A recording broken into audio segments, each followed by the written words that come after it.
ఉల్లంఘించారో వారి మీద చట్ట ప్రకారం చర్యలు తీసుకుంటామని చాలా క్లారిటీగా మాట్లాడుతూ వచ్చారు. ఒకసారి నేను బాజీ గారితో మాట్లాడతాను. బాజీ గారు నమస్తే సార్. నమస్కారం అండి.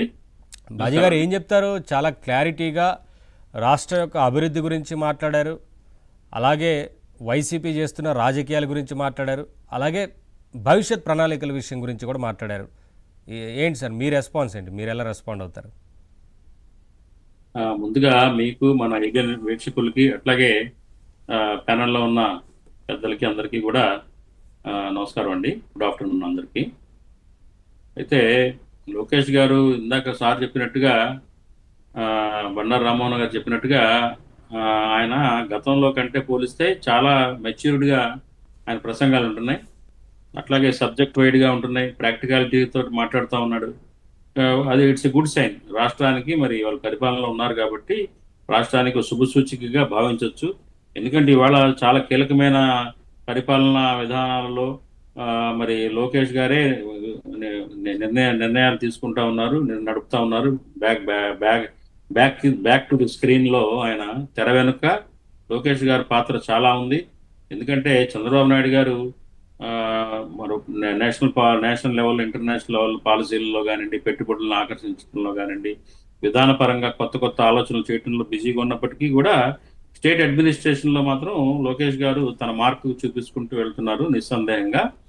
అయితే ఇప్పుడు ఆయన రీసెంట్ గా మరి నేషనల్ ప్లాట్ఫామ్స్ లో ఏదైతే కలకట్టాలో జరిగిన ఒక ఛాంబర్ ఆఫ్ కామర్స్ మీటింగ్ లో కానివ్వండి, రిపబ్లిక్ టీవీ డిబేట్ లో కానివ్వండి, ఆయన మాట్లాడిన మాటల్లో ఏంటంటే ప్రధానంగా గ్రాహక దేవోభవ అంటే పెట్టుబడిదారులే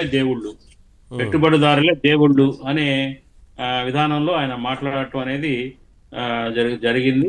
అంటే ఏంటంటే రాష్ట్రంలోకి పెట్టుబడుల్ని తీసుకోవటం, పెట్టుబడులను ఆకర్షించడం, మరి ఏదైతే నేషనల్ ఇంటర్నేషనల్ లెవెల్లో ఉన్న మరి ఏదైతే పారిశ్రామికవేత్తలు రాష్ట్రానికి ఆహ్వానించడం, వాళ్ళకి ఇక్కడ సరైన మరి సింగిల్ విండోలో వాళ్ళకి అనుమతులు ఇవ్వటం సాధ్యమంత వేగంగా ఇవన్నీ కూడా జరుగుతూ ఉన్నాయి.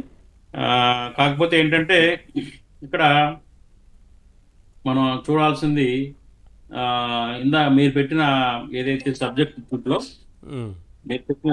ఏంటంటే ప్రతిపక్షంలో ఉన్న వైసీపీ తోటి ప్రతీకార అరెస్టులు చేయడం, కేసులు పెట్టడం, ప్రతీకారంగా ప్రవర్తించడం ప్రభుత్వం చేస్తుంది అనేది ప్రధానంగా జరుగుతూ ఉంది వైసీపీ వాళ్ళ ఎలిగేషన్స్. అది చూస్తే కనుక ఏంటంటే ఇవాళ మరి జగన్మోహన్ రెడ్డి గారు మీద అనేక ఆరోపణలు వచ్చినాయండి.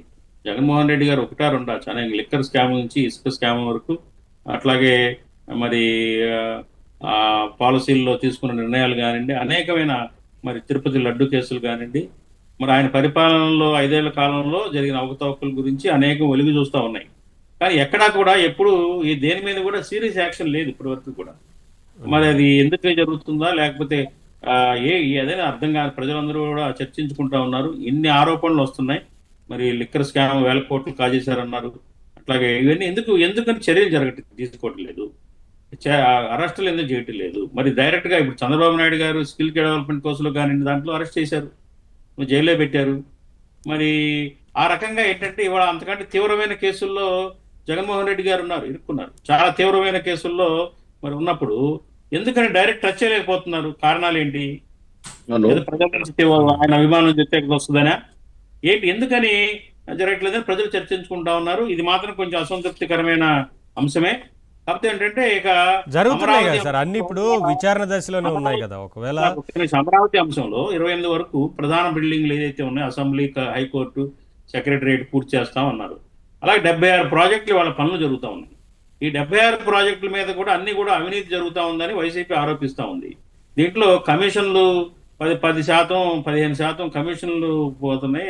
వాళ్ళు తెలుగుదేశం నాయకులకి, వాళ్ళ ప్రభుత్వం పెద్దలకే బెనిఫిట్ అవుతుందని ఆ తీవ్రమైన ఆరోపణలు జరుగుతున్నాయి. ఇవాళ ఇది చిన్న విషయం కాదండి. ఎందుకంటే ఇవాళ రాష్ట్రానికి కావాల్సిన ప్రధాన రాజధాని కోసం దాదాపు ఒక 50,000 కోట్లు ఆల్రెడీ రిలీజ్ చేసి పన్ను జరుగుతున్నప్పుడు, దీంట్లో అవినీతి జరుగుతుందని ఆరోపిస్తున్నప్పుడు అది కాదు అని ప్రభుత్వం బాధ్యత, అది కాదు అవినీతి జరగట్లేదు అని చెప్పేసి నిరూపించుకోవాల్సిన బాధ్యత ప్రభుత్వానికి ఉంది.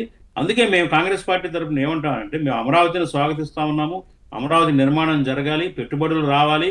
కాకపోతే ఈ నిర్మాణాలలో మరి ఆ అద్దాలకి 3,000 కోట్లని, దానికి ఇంతని ఇంతని దోపిడీ చేస్తా ఉన్నారు.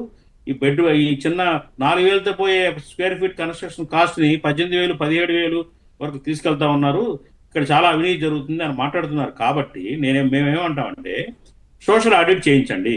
ఏదైతే ఈ 76 ప్రాజెక్టులు అట్లా మేజర్ ప్రాజెక్ట్స్ ఉన్నాయి, ఏదైతే అవినీతి జరుగుతుంది అనుకుంటున్నారో అంటే సోషల్ ఆడిట్ ప్రజల్లో దాని పబ్లిక్ డొమైన్ లో, అంటే ఏంటంటే ఆన్లైన్ లో ఆ ప్రాజెక్ట్ కాస్ట్ ఏంటి, దాని యొక్క మరి ఎవరు కాంట్రాక్టర్స్, ఎంతవరకు నిధులు ఖర్చు అవుతున్నాయి, దేనికి ఎంత ఖర్చు అవుతుంది అనేది పబ్లిక్ డొమైన్ లో ఉంచితే మీ మీద ఆరోపణలు ఉండవు కదా. డైరెక్ట్ ప్రజలు నిర్ణయిస్తారు. ఈ ఈ ఆరోపణలు ఇప్పుడు మీరు సైలెంట్ గా ఉన్నప్పటి నుంచి ఈ ఆరోపణలు నిజమని చెప్పేసి అనుకునే పరిస్థితి కనిపిస్తా ఉంది ప్రజల్లో. సరే, కాబట్టి డిస్కస్ ఏంటంటే చేద్దాం వ్యవసాయం సార్. వాటికి చాలా సందర్భాల్లో నిజానికి ప్రతిదీ ప్రభుత్వం కూడా క్లారిటీ నేను ఇస్తూ వచ్చింది మీరు చెప్పిన వాటికి. ఎందుకంటే అమరావతి ఆగకూడదు, అవినీతి మరకలు అంటించి అమరావతిని బ్లేమ్ చేయకూడదు అనేది మా ఉద్దేశం. కాబట్టి మీరు ఇంకా భవిష్యత్తులో చాలా ప్రాజెక్ట్స్ ముందుకు వస్తాయి.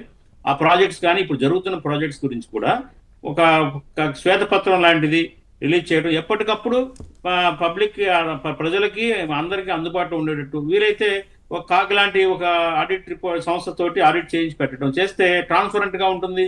ఈ అవినీతి ఆరోపణలకు ఆస్కారం ఉండదు అని చెప్పేసి మా ఉద్దేశం.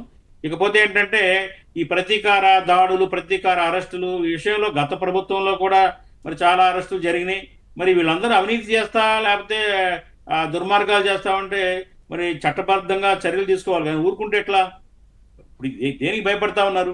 ఊరుకోవటం కాదు కదా, ప్రజల సొమ్ము కాజేయటం, దుర్మార్గంగా వ్యవహరించడం, మత విద్వేషాలు రెచ్చగొట్టడం, మరి అమాయకులను అరెస్టులు చేసి వాళ్ళు చేయటం, ఇట్లాంటివి జరుగుతున్నప్పుడు వాళ్ళ పరిపాలన జరిగినప్పుడు మళ్ళీ ప్రభుత్వం మారిన తర్వాత వాటిని ఉపేక్షించడమేనా? అవినీతిని ప్రజల సొమ్ము కదా, ఎవరు బాబుగాడు సొమ్ము కాదండి, ఇది ప్రజల సొమ్ము అడ్డగోలుగా దోచేస్తే వాటి మీద మరి పరిశీలించి వాటిని ప్రోబ్ చేసి బాధ్యుల్ని అరెస్ట్ చేయాలి కదా. దానికి ఎవరైనా కానీ మంత్రులు అవ్వచ్చు, అది వాళ్ళ పార్టీ అధినేత కావచ్చు, అధికారులు కావచ్చు, అది నేరమే. కాబట్టి ఏంటంటే మేమేమంటున్నామంటే మీరు ఆరోపణలు చేసి ఊరుకోవద్దు, ఆరోపణలకు పరిమితం అవుతున్నాయి కానీ సీరియస్ యాక్షన్ కనిపించట్లేదు అనేది మా భావన. కాబట్టి ఏంటంటే దీని మీద కూడా మరి ప్రభుత్వం మరి ఇవాళ కక్ష సాధింపు భయపడుతున్నారా, కక్ష సాధింపు చేస్తున్నారని రెడ్ బుక్ రాజ్యాంగం అని వాళ్ళు ఆరోపిస్తున్నారు కాబట్టి ఉపేక్షిస్తున్నారా అనేది అర్థం కావటం లేదు. కానీ మరి జగన్మోహన్ రెడ్డి గారు ఆనంద్ సార్ గారితో మాట్లాడదాం. బాజీ గారు మీరు చాలా అడిగారు, చాలా క్లారిటీ ఇవ్వాలండి పవన్ గారు. షూర్ మాట్లాడదాం. ఆనంద్ సార్ గారు ఇస్తారు క్లారిటీ. ఆనంద్ సార్ గారు నమస్తే సార్. సార్ నమస్కారం సార్.